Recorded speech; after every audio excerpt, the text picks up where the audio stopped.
mshikamano nchini ndo nguzo ya itakuwa namna gani? Kufanya haya mitihani inaleta msongo wa mawazo kwa wanafunzi. Lea Premium Flour, nurturing the world. Available in a store near you.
Tonight's edition, farmers in pressing on, although rain has this season to their daily climate change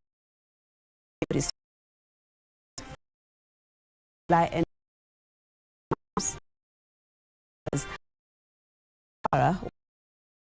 of this bringing us story in the Seeds of Hope later on in this bulletin. A very good evening from wherever you're joining us. This is the Legends edition. First, a look at the highlights.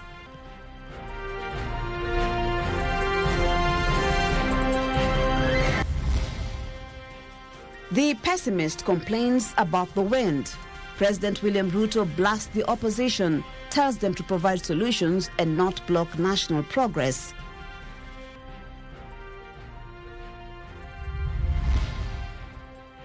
Political landscape on edge tonight.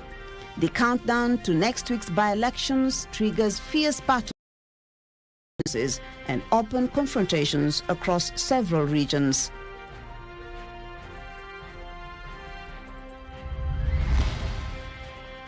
The Canals of Death. 4 people of the same family among those killed in last evening's road crash in Goloni, Bohoni East, Makueni County.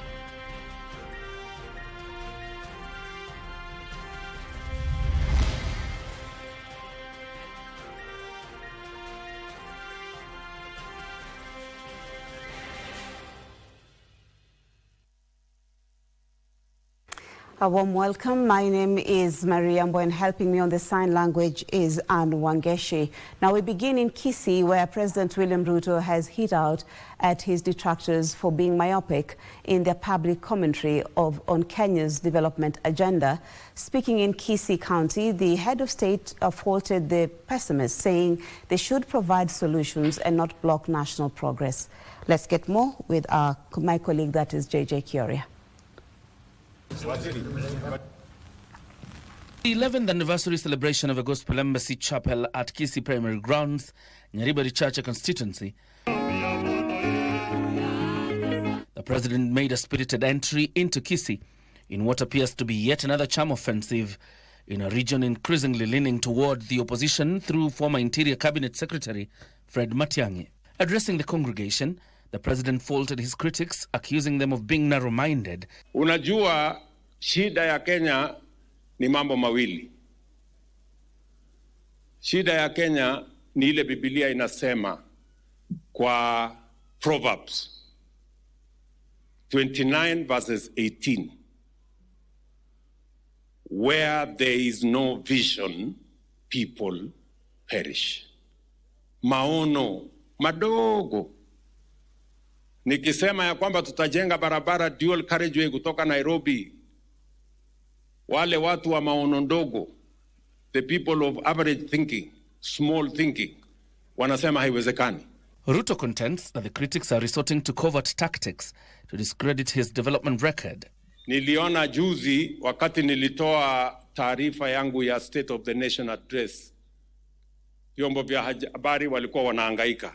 Wengine wanasema sijui Ruto amesema, sijui wale watu wanafanya kazi affordable housing, sijui ni 450, sijui ni 600,000, sijui ni ngapi, ati numbers are conflicting.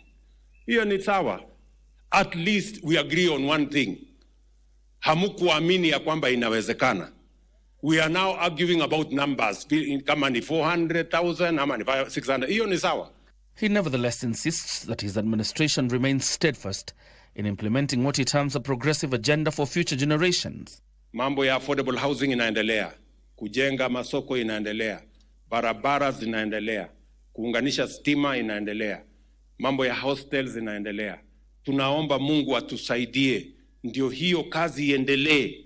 Tuhakikisha kwamba tunajenga zile barabara. Sasa nimesema tutajenga kilomita 20,000 mpya. He appealed to the region to rally behind him and the broad-based government.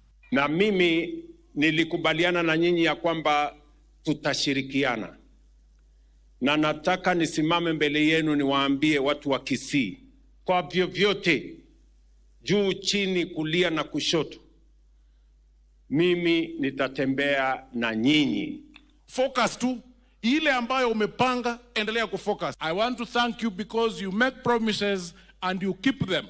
And for those who think that those promises are not going to be fulfilled, including the airstrip at Suneka, the stadium here, the housing from the prisons, we are going to shame you.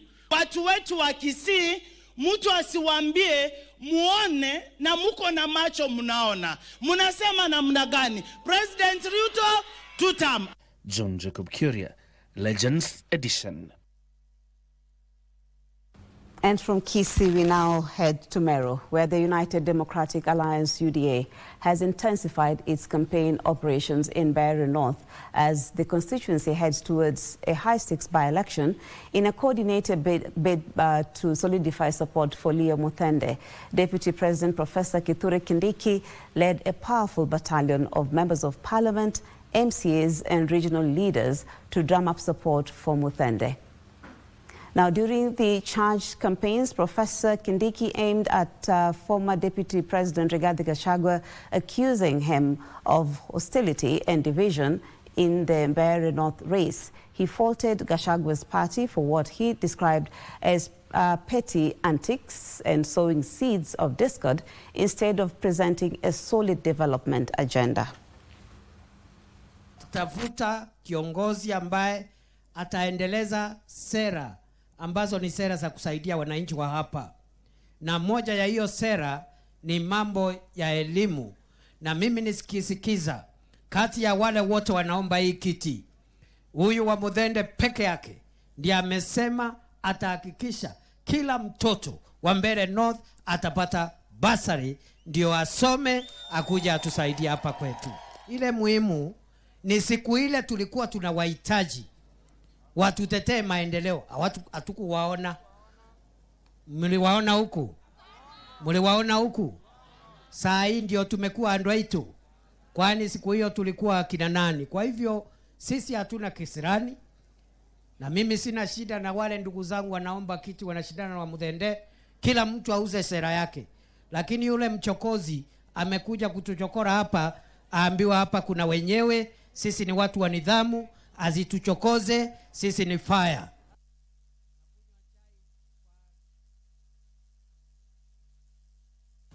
And political landscape is on edge tonight as the countdown to next week's by-elections triggers fierce battles, shifting alliances and open confrontations across several regions. From Western Kenya, Prime Cabinet Secretary Musalia Mudavadi has moved to consolidate the Luhya vote, calling for unity and urging the community to rally behind the government's development agenda, while warning leaders he accuses of sowing division. In Nyanza, a dramatic fallout has erupted in Homa Bay, where Governor Gladys Wanga and her deputy Oyugi Magwanga are publicly backing rival candidates in the Kasipul race, exposing widening cracks inside ODM just days before the vote, even as opposition leaders pitch camp in Ugunja to bolster support for their preferred candidate. Ben Chumba reports. In Malava, Prime Cabinet Secretary Musalia Mudavadi urged the Luhya community to remain united behind the government, warning leaders against sowing division as the region prepares to vote. Msifikiri watu wanalala kisiasa bana. Mashemeji wetu hapa Nyanza wa ODM wanalenga. Nyinyi mkilala watatafuta mpaka wasukume wapate hiyo deputy president. Wajipange for 2027. Mnafikiri wanasubiri? Watu wa Kakamega tunataka tuchishike. Hata watu wengine wakitoka nje wapate sisi tuko pamoja. Raila aliangalia akasema paranya ni kurudia kwa serikali. Na ameniwacha hapo. Sasa nitoke hapo. Addressing the county took direct aim and stabilizing the openly candidate will we shall have what we are anaongea friend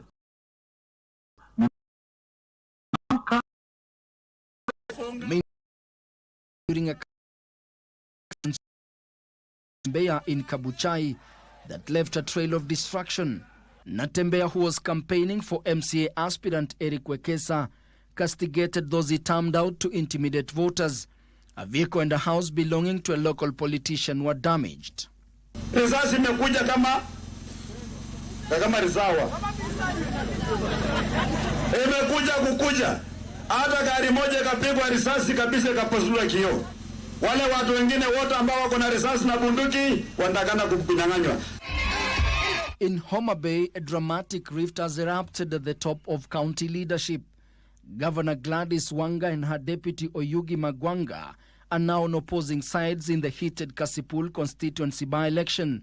Her deputy has broken ranks, throwing his weight behind independent candidate Philip Aroko. The candidate that Magwanga has chosen to support now is a member of the broad-based government. There's nobody who is saying broad-based government must only be ODM and UDA. Anybody willing to support the government is part of the broad-based government. There are many people in that government who are not members of UDA and they are not members of ODM. And in Siaya, opposition chiefs Kalonzo Musyoka and Eugene Wamalwa took their campaign to Gunja, rallying support for Wiper Patriotic Front candidate Orodi Odhiambo ahead of the November 27th poll. Kuna marafiki wapi ambao wanakuja hapa kuwaomba kura zenu? Sisi tuliosimama na baba tukampigania akiibiwa. Hivi leo tutakuja kuwaomba msimame na sisi na huyu bwana Orodi. Huyu Orodi ndio tumekuja kuwaomba kura yake, mumupatie. Maana kama mmepatia huyu Orodi kura, mumepatia Kalonzo.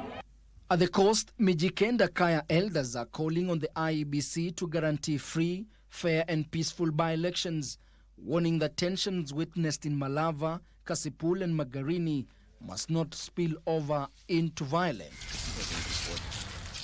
And in Nairobi, campaign activity in Kariobangi North Ward is intensifying. In candidates expected on the ballot.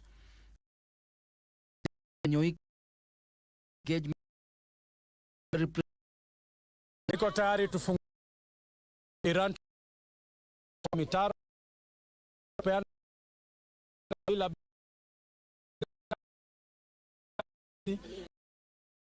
zizidi kwa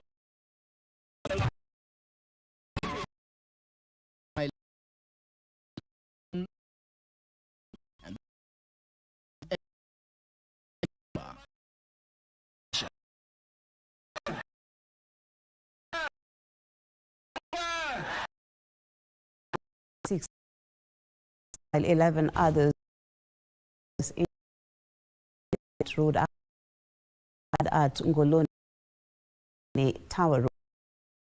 Smakwe East Sub-County Police Commander Ephraim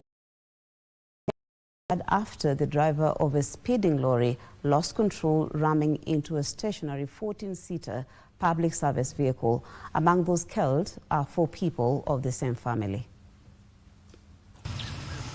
This is the aftermath of the greasy road accident that occurred at Ngoloni area along the Itangini Tower Road in Boni East, Makueni County, tragically claiming the lives of 6 people, 4 of whom were from the same family. The carnage also left at least 11 people with serious injuries. Mboni East Sub-County Police Commander Ephraim Karani said the crash occurred after a speeding lorry heading towards Tower rammed into a 14-seater matatu that was dropping passengers. Among those left in mourning is Catherine Mwanzia, whose family is yet to come to terms with the loss of 4 of her family members. Kuna kijana wake alikuwa amemaliza form 4, alikuwa amekujiwa na family members, mamake na siblings 4. So, after kukuja jana jioni, ilikuja jana saa 2, by saa 4 tukapata, already nimeshapata 2, huyu mwenye wa Makueni Boys, mtoto mwingine anaitwa Dan, ako grade 1, sasa naendelea nikuwa nasa 2, 4 sijui kama wako hai. John Mulei also carries the heavy weight of the loss of his wife Zipporah Mulei. He is left with just memories of the last meal he shared with her before she met her death. Tulikula lunch na yeye na kufika mahali naitwa Ngoluni, ilikuwa Asabele, kufika pale nini naitwa Mukimwani. Akaingia kwa Nissan. Akiwa katika Nissan katokea hiyo kisanga ya Nissan na loli, wakakongwa na loli. Ni ile inaitwa carelessness driving. Sababu hiyo Nissan ilikuwa kando. Hao walikuja kukongwa wakiwa kando.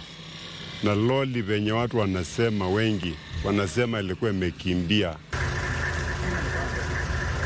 A few kilometers at the Makueni Referral Hospital, Jackson Mutiso, who was on board the ill-fated lorry, is lucky to have survived the accident. Tunapeleka mawe Mbuguni, gari lilichukulia Tawa. Sasa kuleta mawe Changondu, kurudi ndio tulipata hiyo ajali. Mimi kusema kweli hiyo ndereva simuelewi, alikuwa anaendesha gari vibaya. Alikuwa anaendesha na mwendo wa juu. Hata tukikuja tukirudi akaenda hivyo tu. Ndio tulijipata huko tumeshakongana.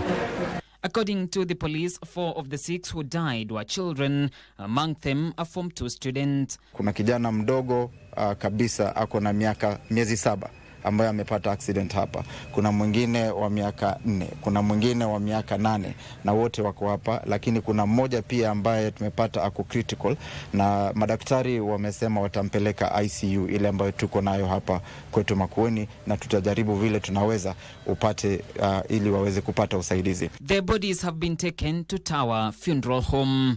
John Kahiro for Legends Edition. And that story brings us to our first break of the bulletin. We'll be back with much more, including sports. Stay with us if you can.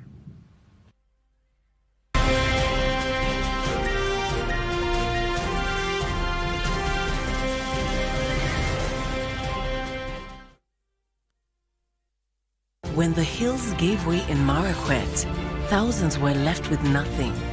But together, we can help them rise again. Join Your Home campaign advert for 803-522-533-803-6543 or drop at Marakwet County offices. Of kindness count. There. Stalling.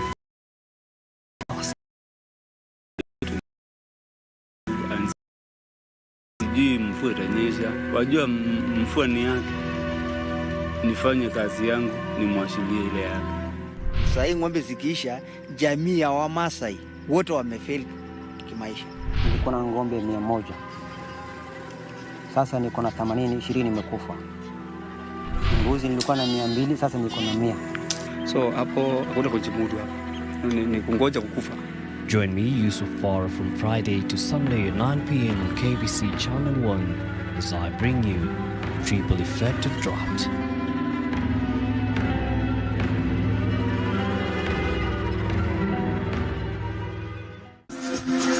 Got the fear of missing out? Want to keep up with all the latest entertainment news and latest celebrity gossip? From the latest rumors to popping events to the newest fashion trends, here is where you get all the tea or juice when it comes to entertainment, and you get it served on time. All that and so much more on Grapevine every single Monday only on KBC Channel 1. Remember, if you did not see it on Grapevine, then it most probably never happened.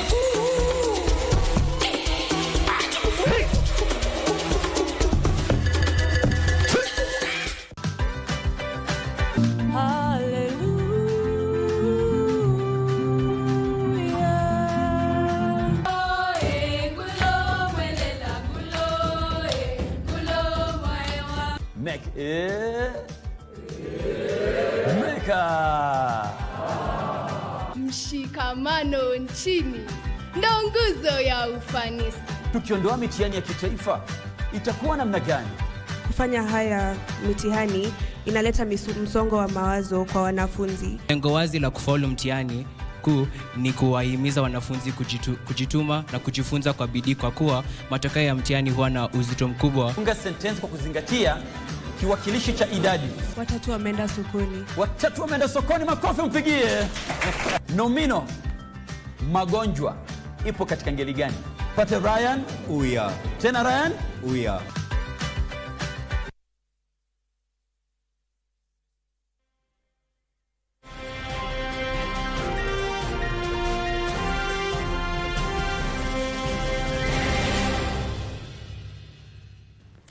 A warm welcome back. We continue with the news where government appointees from Mount Kenya region have rallied the professionals in the region to support the government's development agenda and ignore the empty rhetoric being pushed by the opposition, led by Public Service Cabinet Secretary Geoffrey Ruku and Health PS Mary Muthoni. The appointees engaged teachers and community health promoters in Mbeere North and the need to stand with the ruling party during next week's by-election.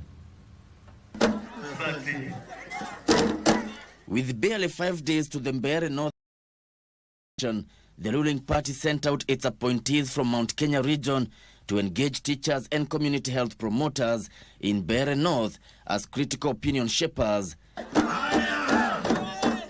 Led by Public Service Cabinet Secretary Geoffrey Ruku and Embu Governor Cecily Mbarire, the leaders defended UDA's candidate Leo Wamuthende from negative publicity by the media, saying he was best suited to lobby for the interests of Mbeere people in the government. I will not allow you to intimidate me, Rigathi Gachagua.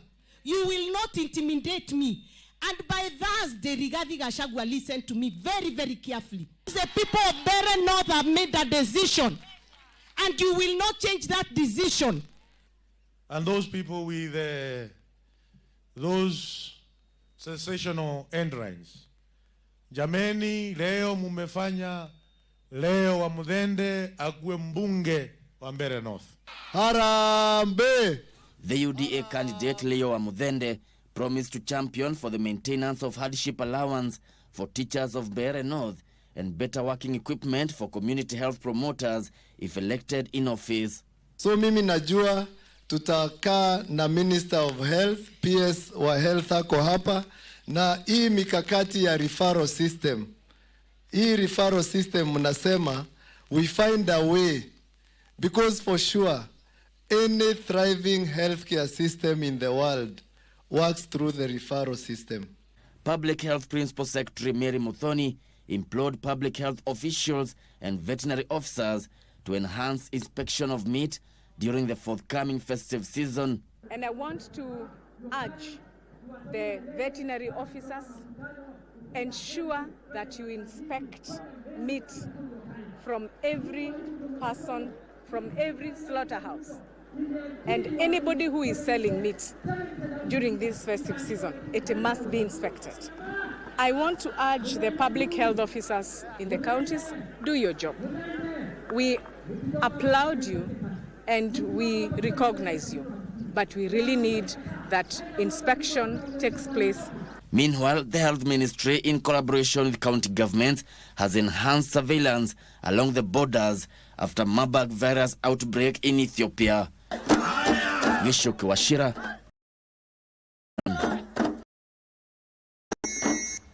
A major push for stricter pension rules and better financial literacy is gaining momentum. Industry leaders in an economic empowerment conference in Nairobi argued that many Kenyans are not well prepared for retirement and lack the knowledge to build lasting wealth.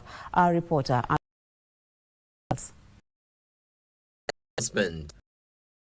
Authority reviewed and the loan funds. Amending our law to ensure that people with access some of, like the Kenya Revenue Authority, are able to also partner with us and schemes to be able to attach, maybe to be able to access some of those funds where they have not been paid. This comes as the regulator marks its 25th anniversary. And so there is need for us to reach out to them. Earlier, Abujani Investment CEO Robert Acheng said that the sheer volume of online financial advice is often counterproductive. And we are actually encouraging as many households as possible to get financial education, to get the right information, market insights, to make it a point of interest, because curiosity drives knowledge in the financial markets, and with the knowledge you're likely to make the right decisions. So customers are the core of what we do. So we make sure that we take what the truth and proposition into the market. Dr. Diane Karisisi from Rwanda Bank of Kigali pointed to high regulatory barriers as a prevention from assessing vital capital markets. Today, still in Africa, to be able to list on the, you need to show sustainability, probably 5 for many of the. So probably I think our regulators to entry markets consider. On the product front, NCBA Bank introduced a new service allowing Kenyans to invest directly in international markets. We have a fixed income fund and an equity fund. Now these invest in assets across the world, nothing to do with Kenya, and the genesis of them was to help our clients diversify away, to have exposure to global markets, and also do it in a way that is safe. We're not trying to take risks, we're trying to manage our clients' money in a diligent and trustworthy way in order to earn a good return. The proposed pension reforms call for easier market access. The push is on for structural changes and smarter personal financial decision. By doing all this master planning and integrating various uses together, we provide that safe investment opportunity. Then we are able to now leverage on the economies of scale and provide different social classes. Aaron Marie for Legends Edition. Kenya's heroes and heroines have received the nod to establish an association following the official handover of the registration. National Chief Executive official challenged the membership to provide a dignified through which nationally recognized heroes and heroines, patriotic citizens, collaborate to advance welfare and champion national progress abroad. It is now an association to champion the well-being and heroines has been established of Dignity and Service Association. This follows the official handover of the certificate for the formation of the association by the National Heroes Council CEO, following approval by the Registrar's Office. Speaking while handing over the certificate in Nairobi, the Council's Chief Executive Officer Charles Wambia urged the membership to ensure their voices remain strong, their legacies are celebrated, and their impact continues to inspire generations. The kind of cry and challenges we hear and even how best we can reach our heroes. The association will support the council indeed. So on behalf of the council, on the country, it is my honor and trust that as and back to the interim. The association interim chairman, Dr. Lawrence Mukolwe, said the association will promote advocacy, community programs, heritage preservation, youth, peace building, mentorship, as well as translate heroism into sustainable national development programs. This association is basically going to see on how best we can team up and continue working with the government of the day in a very cordial and mutual way of giving our services. It's been a fight, it's been a struggle, it's been sleepless nights, but today we stand here, we are victorious, and I believe we are all happy to see this day come to be. We believed it will come, and here it is today. Mukolwe also appealed to President William Ruto to accept their request to be the chief patron, Order of Dignity and Service Association. It's our appeal to His Excellency the President. When such a call comes, we know and we are certain that him having that honor to national heroes and heroines of this great republic, you know that he will agree with our request for him being our chief patron of this great association. The association elections will be held in June 2026 to elect the office bearers. Kenya will prioritize the development of a comprehensive circular economy strategy aimed at transforming value chains and foster green job creation. This message took center stage during a two-day 10th Circular Economy Conference and Norwest Festival held in Nairobi. The meeting underscores the urgency and opportunity of circularity of Kenya's economic resilience and environmental health. More than 300 delegates attended the conference organized by private organizations in collaboration with the Ministry of Environment. The meeting, under the theme Reimagine, Looking Back into the Future, focused on, among others, circular financing, biodiversity and the living economy, and circular manufacturing for inclusive economies. During the meeting, the No Single-Use Plastic Elimination Manual and the Textile Toolkit were launched. And it's not all plastics, but it is a part of the plastics that are ending up in the environment. There's no value to recycle it, and it's also otherwise a problem and disruptive in recycling. We allow some of the non-avoidable plastics to continue to be in circulation, but on license. There must be licensed by NEMA. And as soon as the alternatives are there, these be removed from.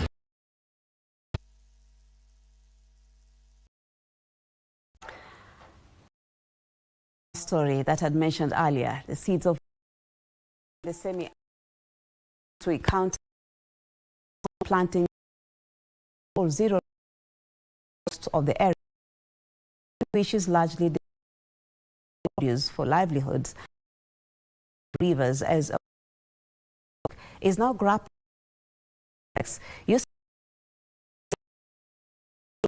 and filed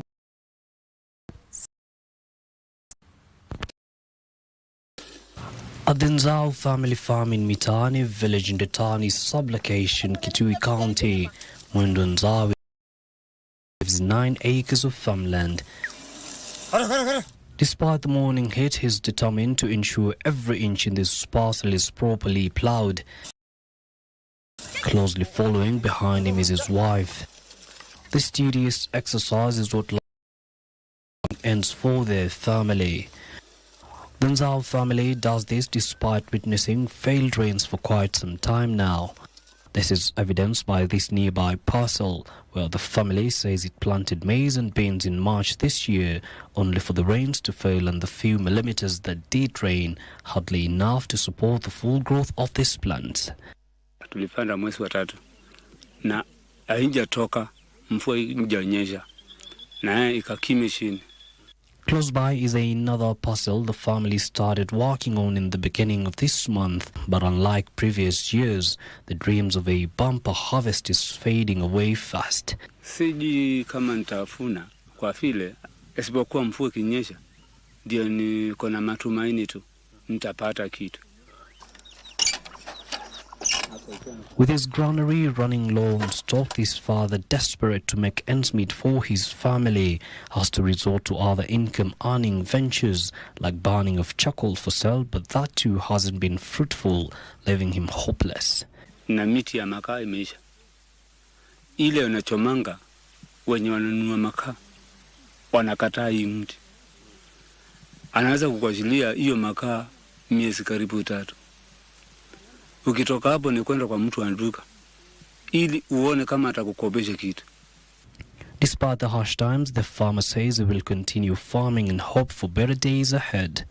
Sijui mvua itanyesha, wajua mvua ni yake. Nifanye kazi yangu, nimwashilie ile yake. Not far from here, we visit his neighbors, the Mumos. And just as we're settling in, Geoffrey Mumo's daughter comes to the compound in the company of donkeys. It's almost midday and Mr. Mumo tells us that she left the house at the crack of dawn to fetch this precious commodity, to make do as it's becoming scarce by the day. Wametoka kama 10 kilometers kuchukua maji. Na unajua hiyo maji ni ya chumvi na ndio tunakunywa. Na hiyo uanga ni ya ng'ombe because we can get water from nowhere else.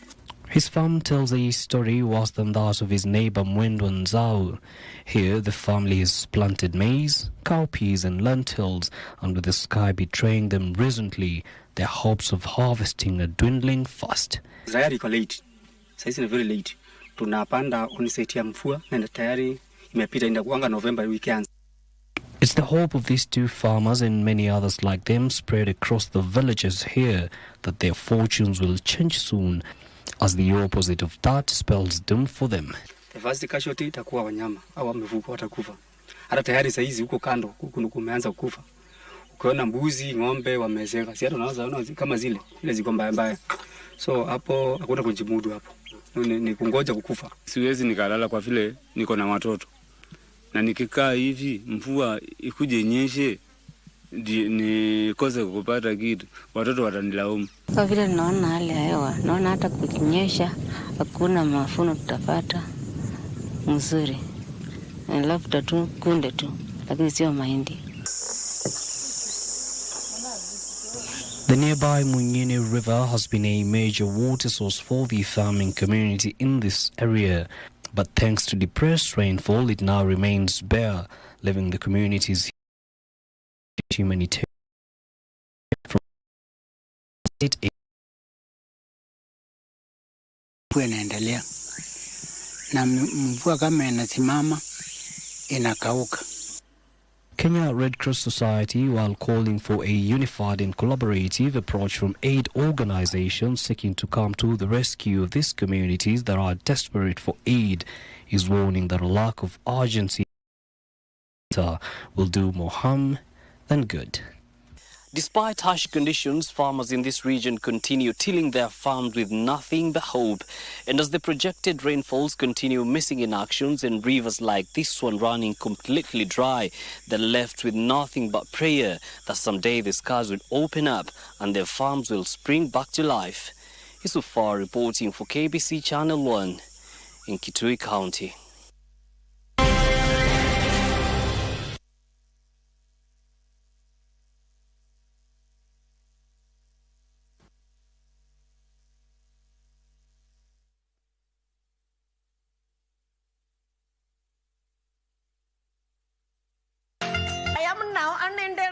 Please don't tell me I'm Kenyan. I'm not Kenyan. Mr. and Mrs. Mukesh. Namaste. Namaste. My name is Chetna Mukesh Desai. My name is Mukesh Desai. I'm Kenyan born. And I was born and brought up in India, Mumbai. We met today. Tomorrow we got engaged.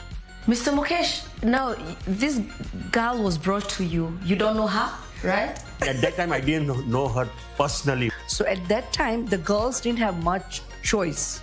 But mind you, I haven't made a bad choice. I'm happy with him. At this time, I got an opportunity to thank KBC for making me learn Swahili and English. I am officially from this family. So if you meet me, just say, this is daughter to Mukesh, this is daughter to Mukesh. You call me Rachel Mukesh. क्या खूब लगती हो, बड़ी सुंदर दिखती हो. Kaya kaya musha. It is always a good time on Bridge over Congo. Catch us every Saturday from 10 p.m. till midnight. Join me, the Rumba Supreme Leader and the Grand Ayatollah Simeon Mfumu Kimbango and Winnie Marie Jose, Bridge over Congo. Mungu esilaka na nzungu te kasi elengia Mungu esilaka na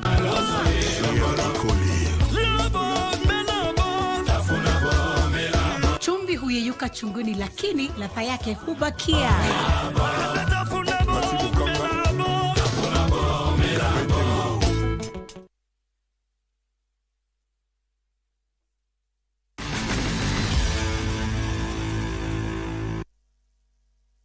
Well, it's time for sports, and Bernard Okumu is in studio. Bernard, I understand that the Kenya Premier League matches are back on KBC Channel 1. Yes, indeed. That must be great news to the soccer fans and also those who love football in the country and in the region. Yes, indeed. Tomorrow there'll be a Premier League match between Moranga, Seal and Shabana, but that's just one of the many items that we have for you. Let's begin with basketball, where Nairobi City Thunder qualified for the 2026 Basketball Africa League season after they won their semi-final match against Ferroviario de Beira.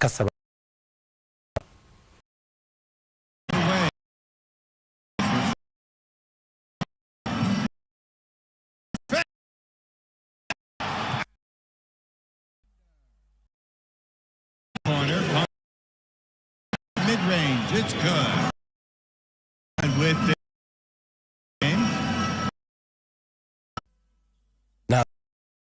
Remember that Joe Bagjan sealed their place in the final after a narrow 71-69 semi-final win over Kenya City Thunder in Kenya Basketball Men's Premier League. Thunder's come back to thrash Ferroviario de Beira of Mozambique to 70-6. Alberto Dero, City Thunder, who were leading and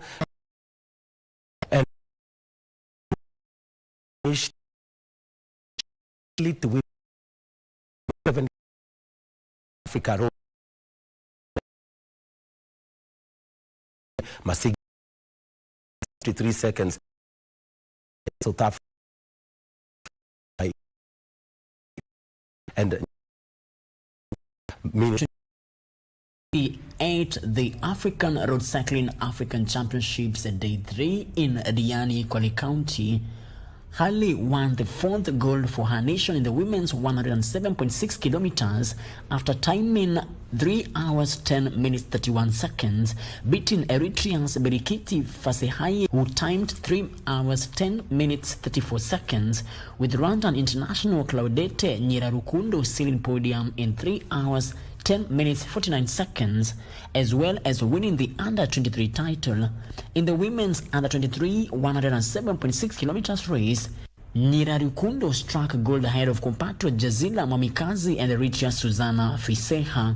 The early fireworks came from Rwanda's Martha Ntakirutimana, who launched a daring solo attack and held a fierce 2-minute lead, forcing the peloton into a tense chase. But as the kilometers wore on, the punishing conditions caught up with her. Kenya's Kendra Tabu was the best placed local rider, while Monica Jelimo was placed 29th, with Nancy Debe crossing in 32nd.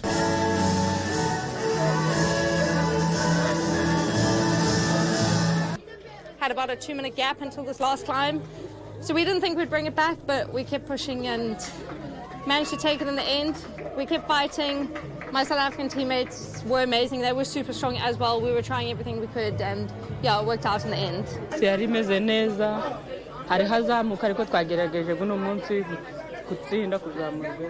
So it was hilly, and she tried her best to climb. Yeah, it was hard, but she tried her best. The race was tough. It was so hot starting in the afternoon. Here in Mombasa, unlike in the altitude where we are used to training, it was really tough, and we are happy that we managed to finish the race. and we did good despite the heat. At the front, I think Kendra was up there with the best, so we are happy with that. And also with even though she had a crash in the circuit, she still managed to recover. The race was tough because of the heat and some unfortunate crash at the start. But I'm glad I finished well. Frederick Muki for Legends Edition. And thank you, Fred, for that story. On to soccer now, where Gor Mahia maintained their strong start to the FKF SportPesa Premier League after edging out Tusker FC by 1-0 in a thrilling match at Kasarani Stadium. So did defending champions Police FC against Mathare United. Now the league continues tomorrow in different venues across the country, whereby Murang'a Seal will host Shabana at the SportPesa Arena in Murang'a in a match that will be broadcast live here on KBC Channel 1, kicking off at 3 p.m. Kogalo took control from the opening whistle, dominating possession and pushing Tusker into their own half. Their efforts paid off when they found the opening goal in the 8th minute, a strike that proved to be the decider. Nafasi! Amekanyaga nyoka Brown Oponjo! Oh! The teams went into the break with Gor Mahia leading 1-0. In the second half, both sides returned with renewed energy, each looking to convert a few chances that came their way. Tusker pressed for an equalizer, while Gor Mahia sought to extend their lead, but neither side could alter the scoreline. The match ended 1-0 in favor of Gor Mahia. The victory sends Gor Mahia 4 points clear at the top of the table. We didn't play as we wanted to play because the opponent played on the high. Difficult for us. But what was important, and we've got it. We have to ugly. Yeah. Same. Lakini goli ambalo the points 7 who remains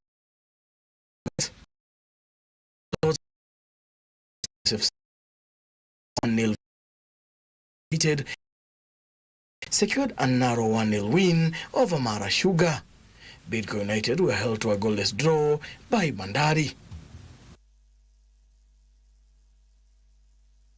And definitely that particular win by Kogalo moves them 4 points clear at the top of the table ahead of second place Kakamega Hope Boys, who will be in action tomorrow. Still on soccer, Kenya's national women's football team, Harambee Starlets, has departed for Algeria ahead of 2 major international friendlies set for next week. Ztex Sparks defender Cheryl Muyera has earned her first call-up to the team that also includes Emily Providence Makalo, Valerie Lekesa and Euphrasia Shiluaso.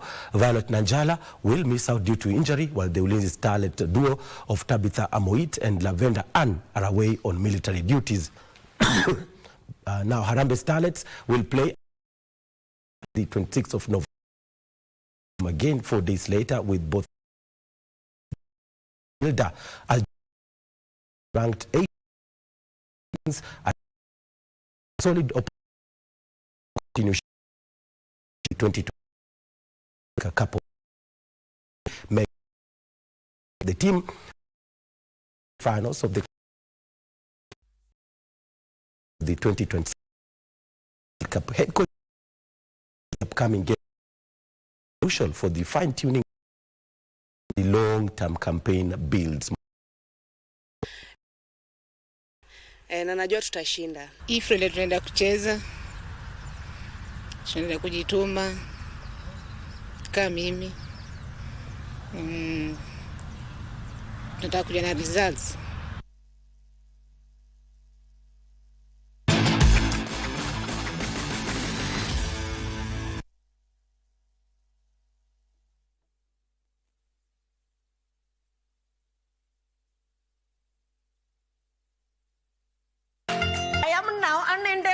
Please don't tell me I'm Kenyan. I'm not Kenyan. Mr. and Mrs. Mukesh.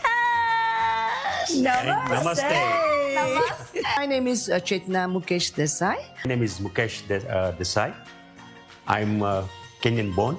And I was born and brought up in India, Mumbai. We met today Tomorrow we got engaged. Mr. Mukesh, now this girl was brought to you. You don't know her, right? At that time, I didn't know her personally. So at that time, the girls didn't have much choice. But mind you, I haven't made a bad choice. I'm happy with him. At this time, I got an opportunity to thank KBC for making me learn Swahili and English. I am officially from this family. So if you meet me, just say, this is daughter to Mukesh, this is daughter to Mukesh. You call me Rachel Mukesh. क्या खूब लगती हो, बड़ी सुंदर दिखती हो.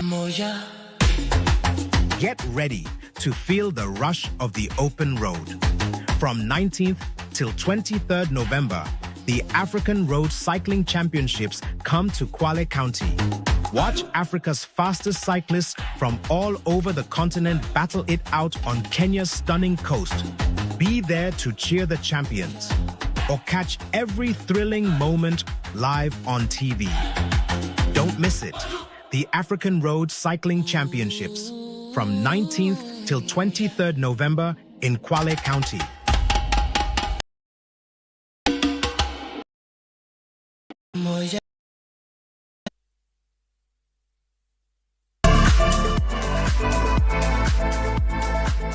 They send Barak last match and now wants to extend it further by caging Rangasil in their own board at 3 p.m. from the Sport Pesa Arena on KBC Channel 1, your true sports partner.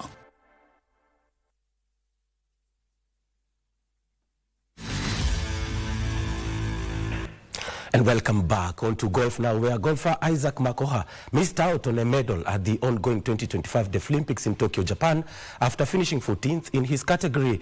Featuring in his third Deaflympics, the 33-year-old Makoha had targeted to upgrade to gold after clinching bronze medal in the previous edition in Brazil 3 years ago. But it was not to be after he carded 24 over par 240 to finish a distant 14th in the individual category.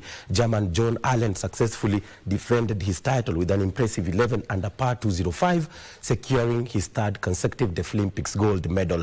United States' Kevin Hall claimed the silver, while German's Nico Galdan scooped bronze. Despite the result, Makoha has vowed not to give up on his dream of winning a gold medal at the other games of the Deaflympics championships.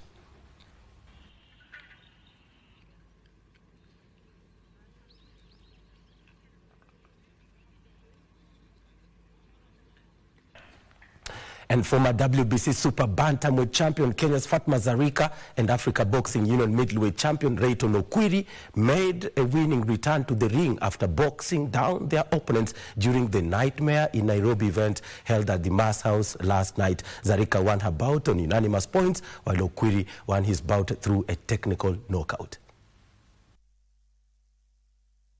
After being out for WBC, Fatma Zarika to the ring.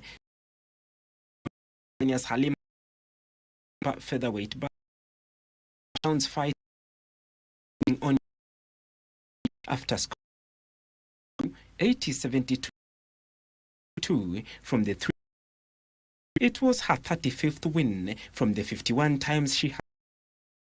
Boxer who's good at timings and who's very fast, they can easily clip you even before that punch gets there. Oh, the announcement that we've been waiting for all through finally then comes through on the winner of that main fight, the women's super of the eliminator.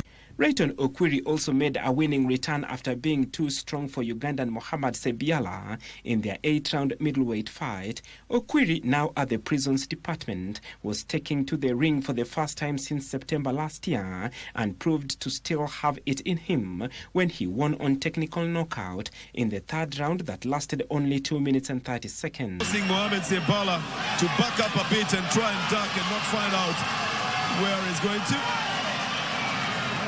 Oh, the crowd loves it here. They're giving the ultimate support to the home boxer Rayton against Mohamed Sebiala. Rayton Okwiri, representing Kenya on the red corner. In The other bouts on the Nightmare in Nairobi card, Felix Logenberg of South Africa defeated Jeremy Deche of Kenya also on unanimous points after scoring 38-38, 36-40 and 37-39 from the three judges on the bench. But the trading of punches is both ways, give and take. And with very strong chins as well. Nobody seems to be battling from... Kenya's Emmanuel Shivoli also won his bout on unanimous decision, having beaten Ali Mulenga of Tanzania 59-55, 60-55 and 59-55. A right from Mulenga. And another right-left, and another right-left from Mulenga. And now Chivoli is being urged to go in there as well and throw in the heavy punches. This might result into a loss of footing for one of the boxers as well, because it's very unstructured. Another hard right from Mulenga. This is the kind of work that trader Atanas Nzao was saying that Mulenga should put in. Another Kenyan, George Onyango, was also standing in the winning corner after scoring 50-60, 50-60 and 50-60 against Bariki Aibon of Tanzania. He's weak on the abdomen, and any punch that goes there weakens him totally. The ones on the head are totally knocking him out as well. That's Onyango toying around with him just for the points. Onto the face, just touching on the abdomen. Onyango has not released any of the hard punches that you expect once you've weakened the opponent. You're supposed to finish it off with a hard punch, Atanas. He should move to the left and come up with a very good body shot. So step onto the left and come out with a right swing. Exactly. Wow, that's what And well done to Boom Boom and Iron Fist for the victories yesterday's Nightmare in Nairobi. Still on boxing, where the Kenya Police boxing team clinched both the team and individual accolades as the National Boxing League concluded on Saturday. National team captain and Africa Boxing Zone 3 gold medalist Boniface Mugunde was voted as the best male boxer, while his teammate Amina Martha won the female category. Achola Simon reports from Kisumu.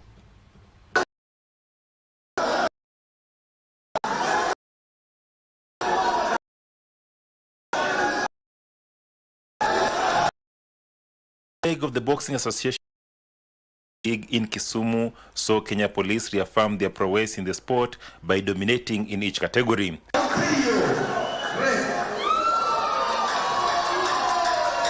Boniface Mugunde made light work of KDF's Fred Adola to clinch the light middleweight category.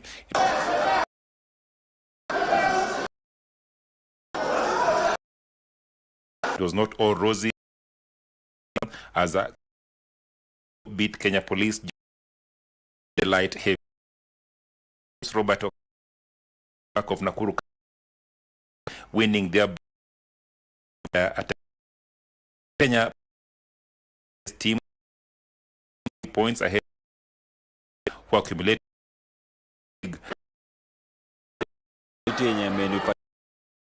It is not easy, it is the work of God.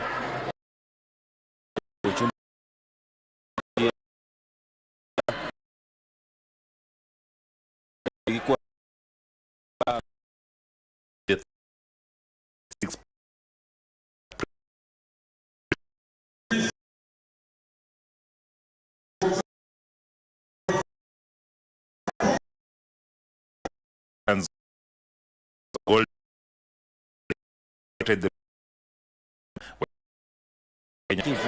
to start to be in the podium. We've never been in the podium, so I'm working to be in the podium. Yes. Anaweza sema niko grateful kwa God, kwa my coaches na my team for pushing me to be better.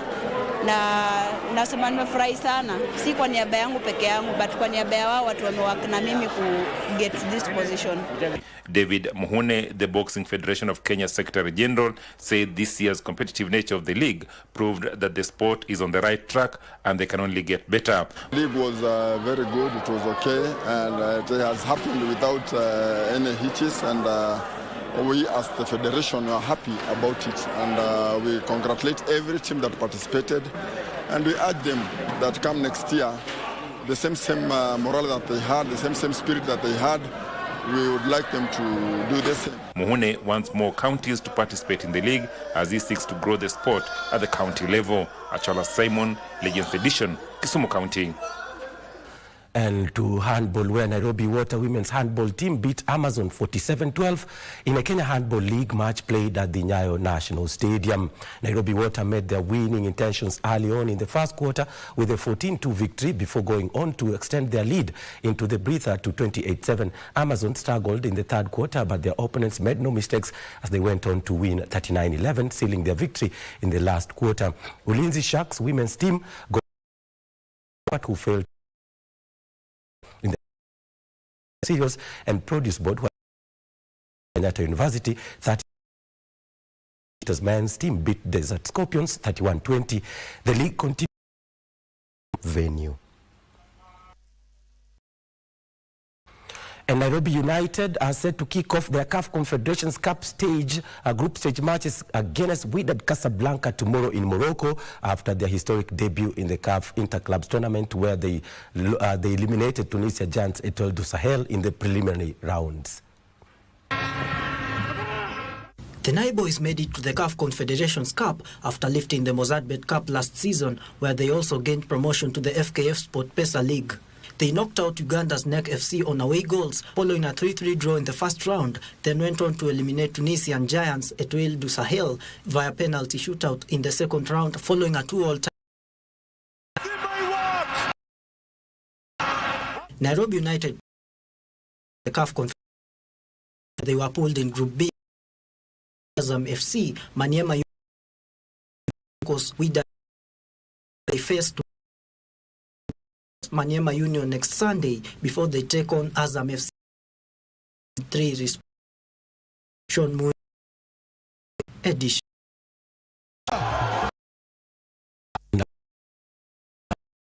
Pedro Neto and Enzo Fernandez were enough to give Chelsea a 2-0 win over Burnley in an English. Leave it at of now, but remember tomorrow the Kenya Premier League is back on the KBC Channel 1. It will be a match between Shabana FC against Moranga Seal. The match will be kicking off at 3 p.m. from the SportPesa Arena in Moranga. I'm Bernardo Kumu. Enjoy the rest of your viewing. Back to Mariambo to bring a cup on the legend.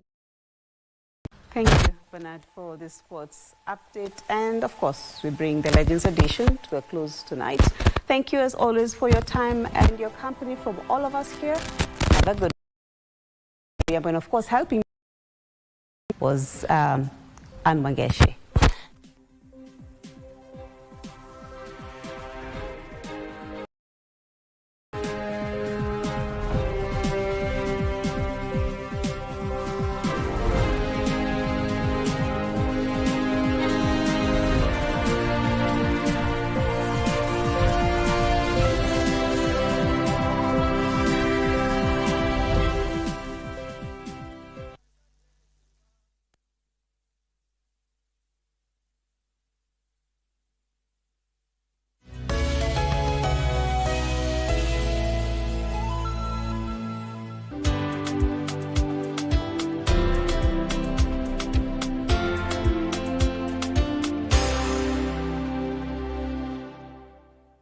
Tukiwa na yeye namna hii saa hii ni tulipo.